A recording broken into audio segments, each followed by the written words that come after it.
My name is Carrie Morrow. This is my podcast, What the Heck Next? I have spent the past year recording podcasts about Hollywood and my 40-year experience in Hollywood, producing movies and TV, but it's time to shift because I feel like I'm standing at the graveyard. The funeral's over and everybody's left but me. I'm going to shift it. We're going to talk about, is this retirement?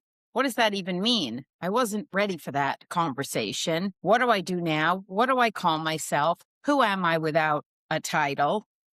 Let's get into it, because certainly life has a way of changing our plans, the ones we never planned to change. Living proof. This is What the Heck Next. Let's talk about it.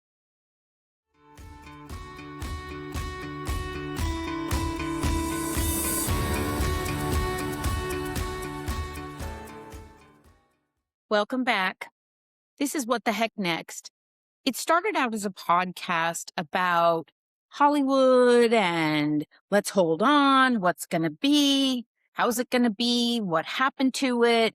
It has evolved over the past year of me getting out there and talking about it into something completely different than I expected. I figured if I just keep talking and talking, it will come back, or there'll be a crumb of evidence of possible proof of life, as they say. But you know what? Didn't happen.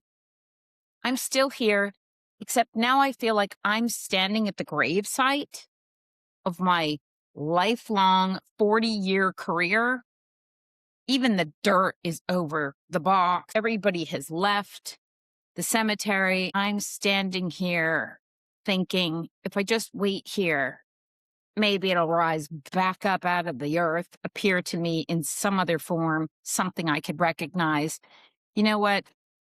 Let's get to the truth. The truth is, it's gone, it's over, and every single possible report agrees with that statement. I am not young. I'm in the third period of my life. Why do I say third period as opposed to last quarter? Because of hockey and my son. 3 periods to the game. I wasn't prepared mentally to retire. I still support children. My daughter's in college. My son is still in high school, just finishing up. I support them. My career is the kind of career that could have lasted till I was well into my 70s. Didn't happen. So what does it feel like to have no title? What does it feel like to have no paycheck? What does it feel like when I worry about benefits for me and my kids? At the same time that all that was happening, my house was under siege from this insurance situation that hopefully is now progressing in a manner in which I can believe it's going to resolve itself, at least before the end of the year. I will say this. It is daylight savings. I'm very happy about that. I have to tell you that I thrive on sunshine. It's very important to me to constantly have sun on me. Love how that feels. It also felt very good to have a career on me, but I've learned to live without that too.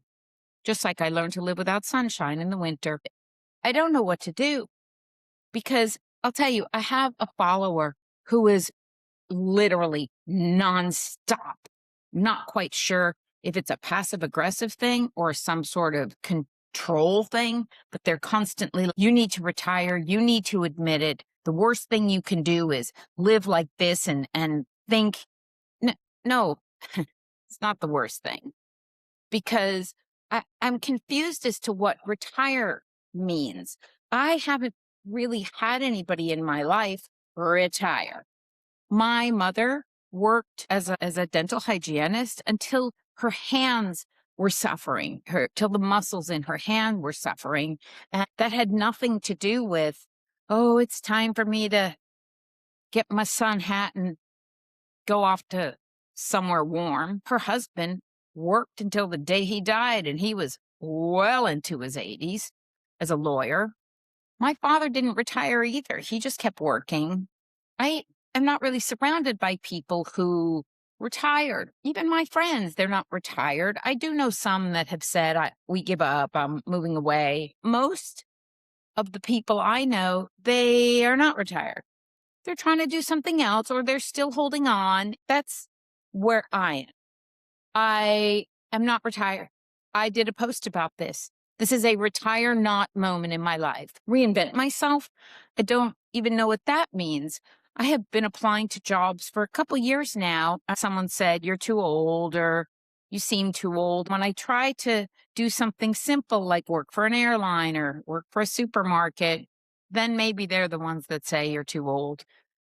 I don't quite know what to call myself or what to say. It's affecting me across the board in ways like I have to pay for certain things that are kind of negotiable. I'm really like embarrassed to tell people how little money I made last year because it doesn't make sense. Because if you made that little money, and I'm talking about under $20,000, under $20,000 in taxable income. I can't really say that because my reputation sort of precedes, oh, well, you were a producer. I mean, you must have millions of dollars.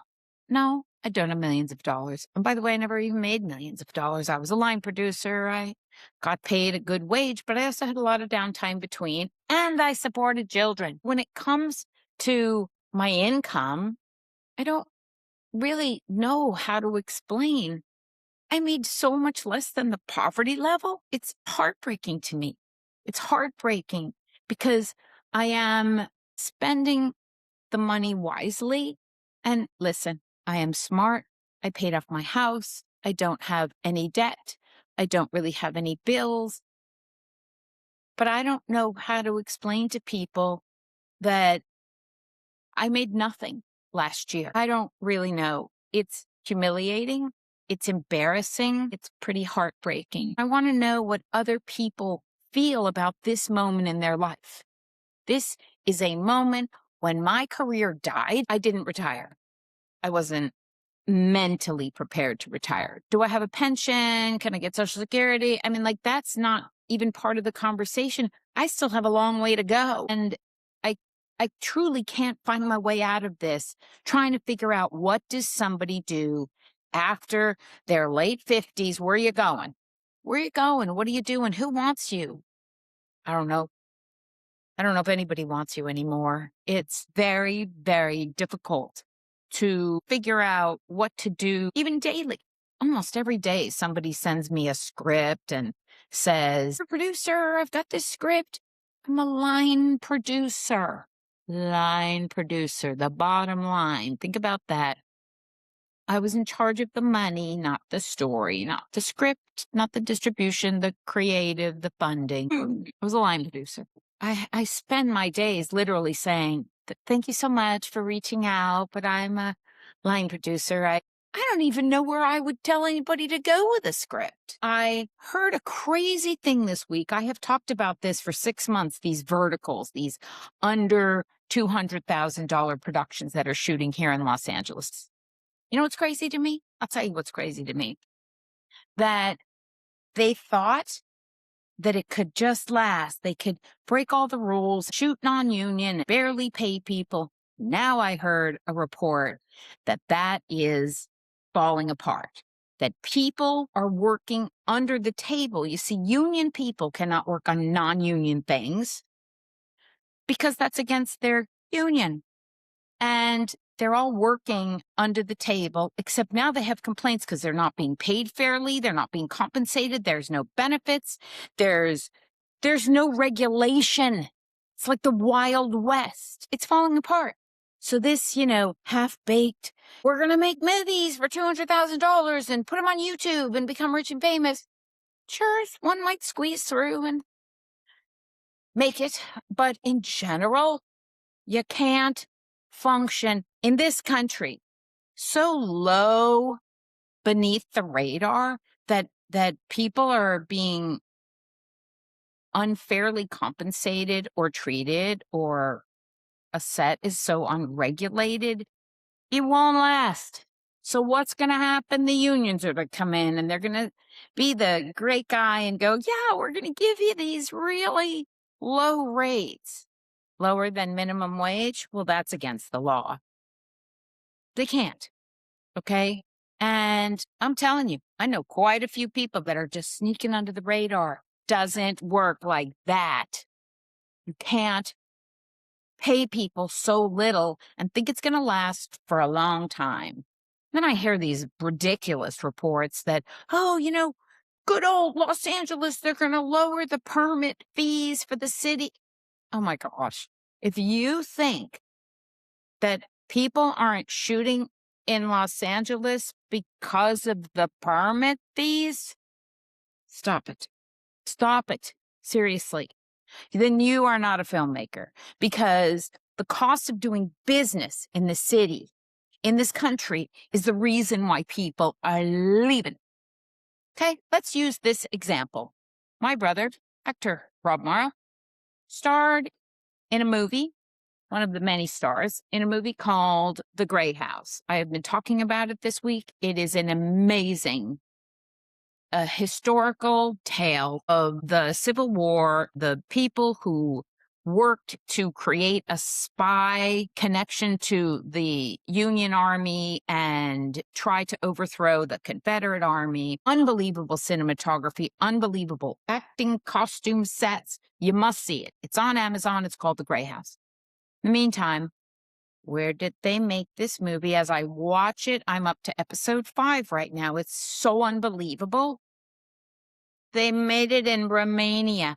Never could have made it in this country for what it cost. There were thousands and thousands of extras, battles and horses, stunts, gunfire, special effects, makeup. It's unbelievable. It's truly unbelievable. I kept saying to him, wow, you're running off to Romania to make a U.S. Civil War movie. Yeah, because you can't make that kind of movie here. Too expensive. Too expensive. Could not have done it, even with the stupid incentives. The incentives do nothing.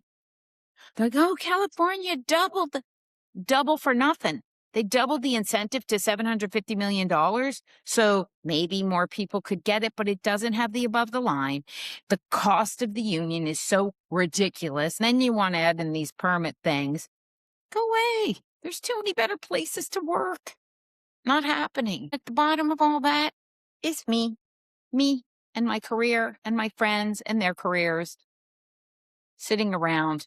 You know what the truth is? It's time for me to do something else. I want to do this. I want to talk to people in every single category who got to this place and they were laid off by surprise. They don't have a title anymore. They have nowhere to go. They don't have a paycheck. They don't have a benefit. That's who we are.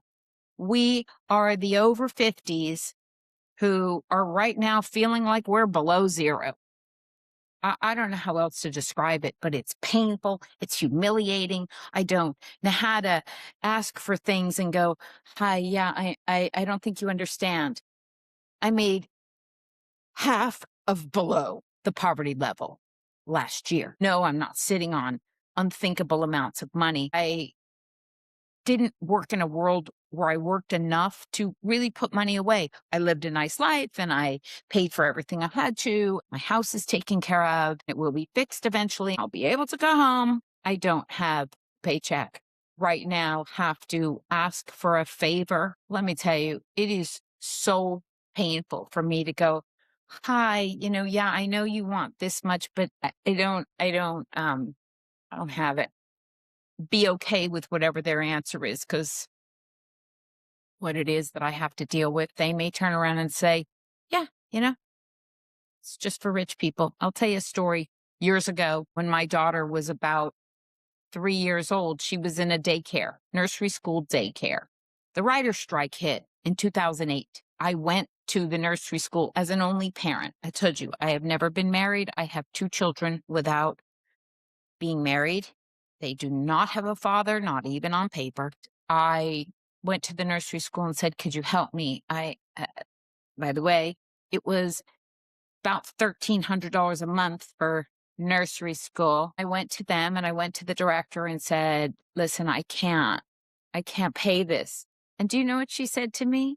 She goes, oh, honey, this school is a privilege. This is not for people who can't afford it. This school is for people who can afford it. This is a luxury. This is a privilege. There's lots of city-run daycares that will be happy to take your child for probably $100 a month. And I said, you know, I was so sure because it was a religious school and I was so sure. My family said, oh, you'll see. Of course, they're going to lower the price. Didn't lower the price. It was in 2008. I had to take her out of school, put her into a city-run daycare program because that's what you do if you don't have money. I do understand. I know exactly what it means when somebody says, I'm so sorry, you don't have the money. That's what it costs. Too bad. By the way, this situation I have to deal with is negotiable. And they negotiated with me a year ago, and I'm hoping that they'll be kind enough to help me out this year because I'm in a lot of confusion over how to navigate this, and it's something I think a lot about. I want to tell you, it's really hard. It's so hard for me to figure out. It doesn't even matter anymore. When did it die? Where did it die? It's not a matter of swinging from one branch to another because when you work freelance, you just know there's gaps in work. So all this gap, except this gap has lasted for me. Like I said, my last job was in August of 22 in Mexico City. Then I got another show in the fall of 24, but it didn't go through. I was on the show to produce it and they decided not to make it. Why? Because the California incentive was not good enough for them. They had a lot of money. They just wanted the supplement of the incentive. They decided actually to give the money back and not make the movie at all. Now I don't personalize it. To me, it's not like, how come people are working and I'm not? Nobody's. I want to do something else. I want to monetize this podcast. I want to bring people on. If you are out there, you want to talk about what happened to your world, where you are, how you got here. Because I know I am done sitting at the gravesite of my career. It is not happening anymore. I'm happy. I'm good. I'm strong. I'm smart. I'm pretty. And I will find something else to do. There's something fun for me to do out there. And I love talking. I love doing what I'm doing, but it's scary. When I go out there and I say to all my friends, by the way, more than friends, I even say it out in social media. Hey, come on my podcast, be a guest, come talk to me. Nobody wants to come on. Nobody wants to talk about how much this sucks. This sucks. This moment in life sucks. I don't want to feel sorry for myself, but I do. I know, like my mother, she feels terrible. Her daughter's not working. I have no stuff going on. I have no conversations happening. That little job, remember I heard of something that was going to happen? Didn't happen. They had said the beginning of March. Didn't happen. Maybe it will. I'm not saying it will. I am sick of sitting here feeling bad. I want to turn this into some bigger conversation where people like me and you can talk about how we're feeling. I can't even answer to what we're going to do. I don't know what we're going to do. I do not know what the heck we're going to do next. That's okay. But to speak of it and to know about it, it's not a bad thing. I'm just going to keep singing from the rooftops because I think it's important. I think that a lot of people in this world are really worried. So many layoffs, so much anger in the world. Now with this new war going on, people are so nervous. I will say this. I'm not afraid. I'm not afraid of figuring out something else to do. I'm going to say this. I am not retired. I am not, I don't even know what that means. I don't even know how to say those words. I'm retired. What's that mean? Could somebody explain to me, what does retired mean? My view of retired was, I think I'm just going to prepare for like the commercials You see the commercials on the TV. They meet with a financial planner and they're like, we want to know we have enough money for retirement. I need to know that I am still productive. I can still do something because I want to do something. I don't want to do nothing. I still have more miles on these tires. I'm not ready to retire. Retire not. I want to do something. I want to be productive. I want to speak about what it feels like when your career dies, when you're humiliated, when you have no more title, when you have nothing to do it any day, what you guys are doing. I'd love to know because it's not a matter of do I have hobbies? I do. Guess what? I go on a walk with my dog every day, about 2.5 miles, 7 days a week. Okay. I got a lot of steps in. It's in this rental house neighborhood, which is on a big hill. So I'm walking a lot. Then I do this. Then I deal with my house that I have to put back together. I almost don't want a hobby. It's not like, oh, I should learn to play cards. I want a job. I want a career. I want to monetize my podcast, get guests on to talk about what it feels like in this shitstorm, because this is not fun. This is not a fun time in my life. I am not loving this moment. Got to find my way out of the cemetery because I'm mourned over this for long enough. I want to do something. I want to know what you guys are doing. Please. I appreciate that you listen to me. I appreciate that you support me. If you want to come be a guest on my podcast, I'd love that too. Reach out to me at whathehecknext@gmail.com. My name is Carrie Morrow. This is my podcast, What the Heck Next? I am talking to those of us who are looking at the wreckage of a life plan they didn't plan, who are staring at the vast landscape of unrecognizable, who've lost your career, who are functioning without a title anymore, who, when people ask you, so what do? You have no answer anymore. I am not answering. Well, I was a producer. Oh, what are you doing now? If I get one more email that says, are you on anything great? Nobody's on anything great. Nobody. There is nothing great happening. Yeah, well, 40 people in Hollywood are working, but nobody else is on anything great. Okay. I want to do something. I'd love it if I was remembered and called back, but I give up on that one already. What are you guys up to? I look forward to hearing from you. Please subscribe, like, follow, listen. Spotify, Apple, YouTube, LinkedIn, Facebook, wherever you get your podcasts. Please keep listening to me, keep supporting me. I need all the followers possible. And I'd love for you to tell me what you're up to. I'd love for you to be a guest. Thank you for coming. Much love to all of you. Stay safe.